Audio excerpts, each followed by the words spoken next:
Hello wise, நீங்கள் நம்ம என்ன பார்க்க போகிறோம்னு பார்த்தீங்கன்னா, நம்மளோட ரூடி ரம்போ பப்பீஸ் 2 பேர் இருக்கானுங்க. அவனுக்கு உடம்பு ஃபுல்லாக டிக்ஸாக இருக்குது. டிக்ஸை இப்போ நம்ம எப்படி ரிமூவ் பண்ண போகிறோம், அதுக்கு என்னென்ன லிக்விட்ஸ் நம்ம யூஸ் பண்ண போகிறோம்னு சொல்லிட்டு இந்த வீடியோவில் பார்க்கலாம். இவனுக்கு ஆல்ரெடி நாங்கள் வந்து இன்ஜெக்ஷன் போட்டோம், டிக் இன்ஜெக்ஷன் போட்டோம். பட் ஆனால் போகல, குட்டி குட்டியாக நிறையா இருக்குது. அதனால தான் இந்த ப்ராடக்ட் ஒன்று வாங்கியிருக்கேன். இது ஆக்சுவலாக 70 ரூபீஸ் வருது. 3 லிட்டர் வாட்டரில் வந்து டைல்யூட் பண்ணணும். இது ஃபுல்லாக ஒரு இதை வந்து 3 லிட்டர் வாட்டரில் டைல்யூட் பண்ணிட்டு ஸ்ப்ரே மாதிரி வச்சு ஸ்ப்ரே பண்ணணும். ஆக்சுவலாக 3 லிட்டர் வாட்டரை வந்து இதில் வந்து எடுத்துட்டாச்சு. இதில் வந்து இதோட இதை வந்து ஃபுல்லாக ஊற்ற போகிறோம். இந்த லிக்விட் வந்து ஃபுல்லாக ஊற்றிட்டு நல்லா மிக்ஸ் பண்ணணும்.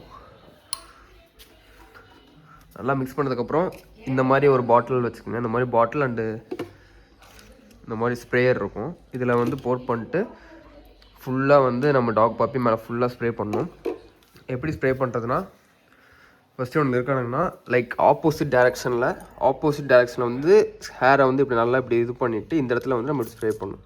ஆப்போசிட் டேரெக்ஷனில் ஹேரை வந்து ஃபுல்லாக ஆப்போசிட் டேரெக்ஷன் நல்லா பண்ணணும். மெயினாக பார்த்தீங்கன்னா அதிகமாக எங்கே இருக்குன்னு பார்த்தீங்கன்னா அவனோட காலில், இந்த கால் சந்தில் இருக்கும், நெட் வந்து இயர்ஸில் இருக்கும், காதுலேயும் இருக்கும், காதுக்குள்ளேயும் இருக்கும். இவன் காதுக்குள்ளே பாருங்கள் ஆல்ரெடி இருக்குது, 2-3 இருக்குது. உடம்பு ஃபுல்லாக இருக்குது. இதே மாதிரி தான் இவனுக்கும் இருக்குது. இவன் உடம்பு ஃபுல்லாமே இருக்குது. அது இல்லாமல் ஸ்கின் வேறு லைட்டாக அவனுக்கு அலர்ஜியாக இருக்குது. இது வாங்க எப்படி ஸ்ப்ரே பண்ணுன்னு சொல்லிட்டு ஃபுல்லாக பார்க்கலாம். கிட்ட கொண்டு வந்தோம். இப்போ பார்த்தீங்கன்னா சீப்பை வச்சு இப்படி நல்லா இது விளக்கிட்டு இப்படி இது பண்ணுறப்ப உள்ளே இருக்கிற அந்த இது தெரியும், ஸ்கேல்ப் தெரியும். அப்போ வந்து லைட்டாக இப்படி ப்ரெஸ் பண்ணணும். இதே மாதிரி பாடி ஃபுல்லாக இப்படி ப்ரெஸ் பண்ணிட்டே இருந்தீங்கன்னா இன்டெப்த்தாக ஸ்கேல்ப்புக்கு உள்ளே போகிறப்ப வந்து இருக்கிற டிக்ஸ்லாம் வந்து அப்படியே செத்துரும். இதே மாதிரி தான் ஃபுல்லாக பண்ணணும்.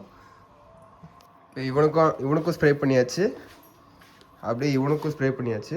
ஒரு 1 or 2 ஓகே. இப்போ 2 பேர்த்துக்கும் நம்ம ஃபுல்லாக அப்ளை பண்ணி முடிச்சாச்சு. நல்லா ஸ்ப்ரே பண்ணியாச்சு. பாடி ஃபுல்லாக நல்லா ஸ்கேல்ப்பில் இறங்குற மாதிரி ஃபுல்லாக ஸ்ப்ரே பண்ணியாச்சு. இவனுக்கும் சரி அவனுக்கும் சரி. இப்போ 2 பேரையும் வந்து ஒரு 1 or 2 days அப்படியே நான் விட்டுருவேன், அப்படியே ட்ரை ஆகிற மாதிரி விட்டுருவேன். தென் வந்து வீடு ஃபுல்லாக, ஆக்சுவலாக இந்த வீடு ஃபுல்லாக வந்து எல்லா பக்கம் இருக்குது பார்த்தீங்களா, இந்த உள்ள இந்த கார்னட்ஸு, டயர்ஸு, காரோட ஒரு டயர்ஸு, அந்த பைக்கோட டயர்ஸ் எல்லா பக்கமே ஒரு டைம் வந்து ஸ்ப்ரே, இந்த மாதிரி இன்னொரு லிக்விட் இருக்குது, அதை வாங்கி ஹவுஸ் ஃபுல்லாக வந்து ஹவுஸை சுற்றி எல்லா பக்கம் வந்து ஸ்ப்ரே பண்ண போகிறேன். அப்போ தான் வந்து வெளியிருந்தும் புது டிக்ஸ் வந்து வராமல் இருக்கும். நீங்களும் அந்த மாதிரி ட்ரை பண்ணுங்கள். மேபி வராது. இது மாதிரி நான் ஒரு 1 year பேக் பண்ணியிருக்கேன். அதுலேருந்து ஒரு 2 yearsக்கு எனக்கு டிக்ஸ் ப்ராப்ளமே வரல. இப்போ தான் ரீசெண்ட் டைமாக வந்துட்டுருக்கு, என்னன்னு தெரில. ஸோ இவ்வளோதான் வீடியோ கைஸ். மெயினாக பார்த்தீங்கன்னா இவங்களோட கண்ணில் மட்டும், இவங்களோட ஐயில் வந்து அந்த டிக்ஸோட இது படக்கூடாது, அந்த வாயிலையும் படக்கூடாது. பட்டுச்சுன்னா அவங்களுக்கு ஒரு மாதிரி அலர்ஜிஸ் இதாகும். இந்த வீடியோ பிடிச்சிருந்தா லைக் பண்ணுங்கள், ஷேர் பண்ணுங்கள், சப்ஸ்கிரைப் பண்ணிக்கோங்க கைஸ். இதோட ரிசல்ட் வந்து நான் வந்து வீடியோ எண்டில் சொல்கிறேன், இல்லைன்னா நெக்ஸ்ட் வீடியோவை போஸ்ட் பண்ணுறேன். Bye guys.